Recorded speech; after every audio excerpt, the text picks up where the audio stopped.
Hello my dear students, welcome back to my channel.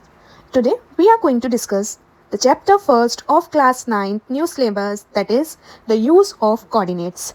तो हम इस चैप्टर में क्या पढ़ने जा रहे हैं? कोऑर्डिनेट्स और उसके यूजेस को. तो चलिए देखते हैं कोऑर्डिनेट क्या होता है. पहले चैप्टर को जानने से पहले हमें पता तो होना चाहिए कि हम क्या पढ़ रहे हैं, वो होता क्या है.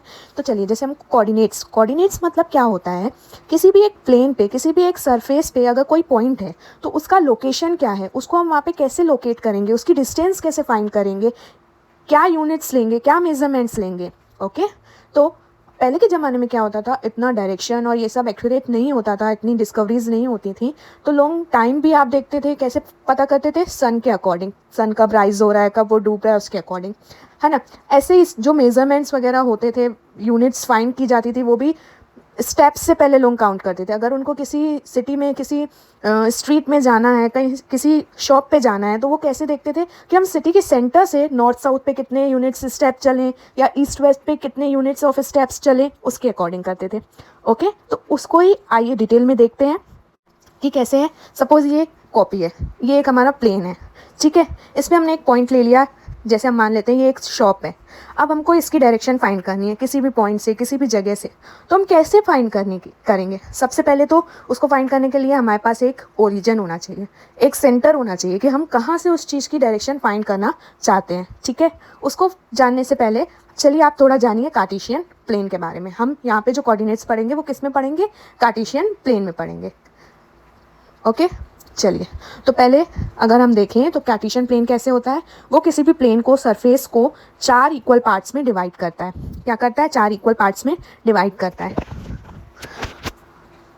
एक इस तरफ पॉजिटिव एक्सिस कहलाता है, ऊपर की तरफ नॉर्थ की तरफ पॉजिटिव वाई एक्सिस होता है, ईस्ट की तरफ नेगेटिव एक्स एक्सिस होता है, एंड वेस्ट साउथ की तरफ नेगेटिव वाई एक्सिस होता है. और जो 4 क्वाड्रेंट्स, 4 पार्ट्स होते हैं, उसको हम क्वाड्रेंट्स कहते हैं. First quadrant, second quadrant, third quadrant and fourth quadrant. Okay.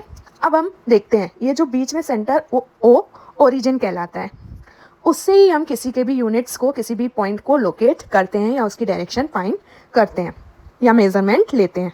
Okay. चलिए हम एक्सरसाइज का क्वेश्चन फर्स्ट सॉल्व करते हैं. आप स्क्रीन पे क्वेश्चन देख पा रहे हैं. चलिए सॉल्व करते हैं. अपनी स्क्रीन में क्वेश्चन देख लिया होगा, अब उसको हम अच्छे से यहाँ पे समझते हैं. चलिए फर्स्ट क्वेश्चन में क्या पूछ रहा है हमसे कि D1 और D1R1 that is the door of the room of Reyansh room. Reyansh के रूम का डोर है ये D1R1.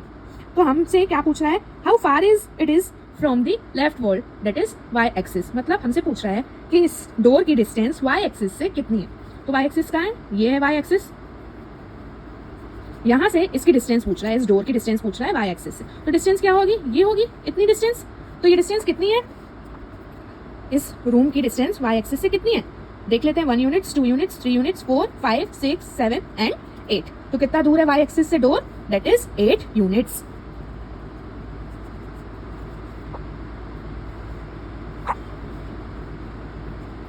आगे क्या पूछ रहा है, now how far is it is from the x axis. X axis ये रही हमारी, इस एक्सिस से डोर की डिस्टेंस कितनी है. तो हम डोर की डिस्टेंस कैसे बता सकते हैं, ये डोर तो उस एक्सिस में ही है, door is on the x axis, तो उसकी डिस्टेंस क्या ही होगी उससे, वो तो उस एक्सिस पे ही है ना. तो जब भी जिस एक्सिस में हमके किसी भी पॉइंट का कोऑर्डिनेट पूछेगा, डिस्टेंस पूछेगा, वो क्या होगा, 0 यूनिट्स. तो क्या हो जाएगा, 0 यूनिट्स. चलिए नेक्स्ट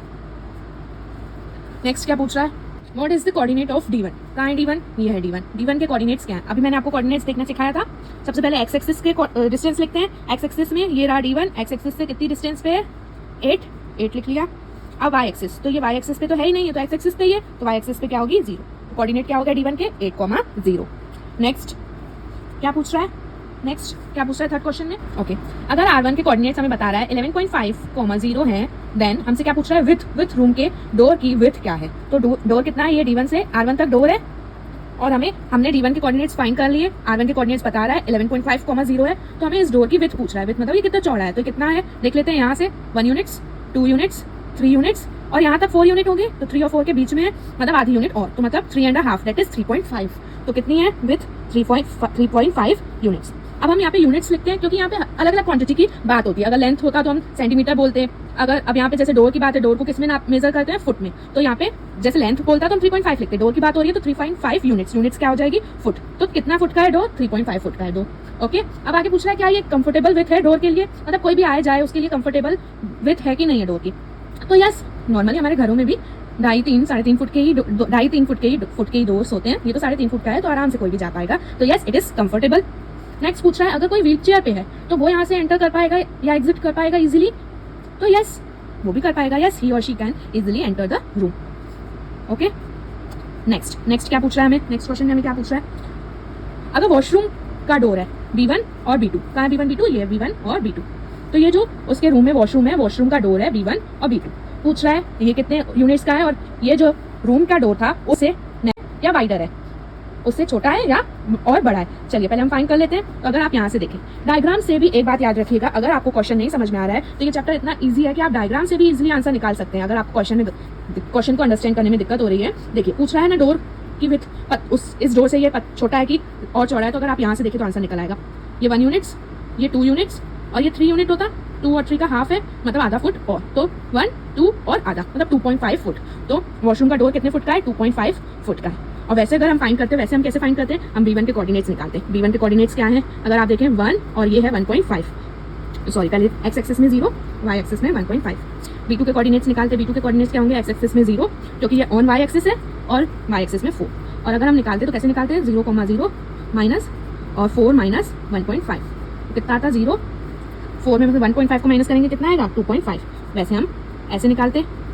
तो अगर आपको ये लॉजिकली नहीं समझ में आ रहा है तो आप डायग्राम से भी आंसर फाइंड कर सकते हैं। सीधे सीधे देखिए 1 यूनिट्स 2 यूनिट्स आधी यूनिट और तो 2.5 फुट का ये वॉशरूम का डोर है। तो अगर अपन देखें तो रूम का डोर 3.5 था, ये 2.5 है, तो ये क्या है, नैरो है, छोटा है, पतला है उससे।